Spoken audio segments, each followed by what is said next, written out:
Given the squalid nature of this alley, it was difficult to believe that the White House, the Capitol, and the other buildings housing the government of one of the greatest nations on Earth were not much more than a stone's throw from here. A figure, wrapped in both a topcoat and a cloak, scuttled furtively along the alley. The man's soft felt hat was pulled far down, shielding his face. He was glad for the heavy garments, because the air was cold and dank. Rain had fallen a short time earlier. Puddles still glistened in the occasional stray beam of light that penetrated through the shrouding gloom. The man paused before some rickety wooden steps that led up to a door with paint peeling from it. He went up the steps, grimacing a little as he felt the rotting planks sagging under his feet. The landing at the top was a little more solid, thank goodness. He stood on it and raised a hand. Some flickering light spilled from a candle in a brass holder lifted by the man who had answered the summons. Conestoga. Studebaker. The visitor reined in the impatience and annoyance he felt. This whole business of secret knocks, passwords, and clandestine meetings was like something out of a dime novel. The man with the candle stepped back. Come in. It's cold out here. Indeed it is. Ambrose Neill stepped into the room and heeled the door closed behind him. The candle's soft glow revealed a room as squalid as the neighborhood. The lone window was so grimy that no one could see in or out, which was a good thing, of course, since neither man wanted anyone to know about this meeting. The air was thick with an unpleasant mixture of alcohol, tobacco, sweat, vomit, and urine. Couldn't you find a better place to get together than this?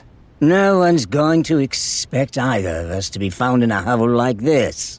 Besides, I don't see why you should be complaining.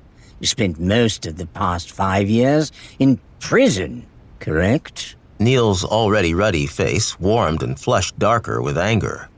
Who did this man think he was, anyway? The man was a little above medium height, narrow-shouldered, with a small potbelly. His egg-shaped head was mostly bald, a fact that a few lank strands of black hair combed over it couldn't conceal. He had a weasel-like face and a prominent Adam's apple. His dark suit was expensive, but it didn't make him any less ugly. Add in a smug, self-satisfied expression, and he was one of the most unappealing specimens of humanity that Neil had ever come across. Which meant that P.T. Barnum had been correct in his statement that you can fool some of the people all of the time.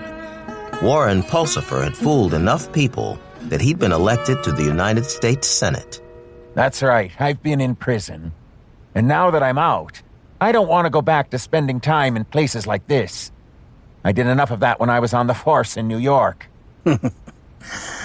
Of course. You were an inspector, I believe. A detective. Neil took off his hat and shook some lingering drops of moisture from it. I was. What's your point? But you were actually a criminal. You were sent to prison for corruption and graft, but I have it on good authority that you also committed several murders. You didn't mind getting blood on your hands when you needed to. If you think you're gonna blackmail me... Pulsifer interrupted him with a wave of a well-manicured hand. Nothing of the sort.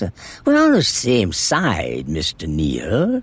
Or Inspector Neill, whichever you prefer. My inspector days are over. And I don't know what side you're talking about. Why did you send word you wanted to meet me? I believe the man primarily responsible for your arrest, conviction, and incarceration was none other than Theodore Roosevelt. Is that correct? That damned Roosevelt. Yes, he was to blame for what happened to me. The man who is now president of the entire country. I couldn't believe it when we got the news in prison. It was bad enough that he became a damned national hero with that charge up San Juan Hill. But he is a hero, and he is the president.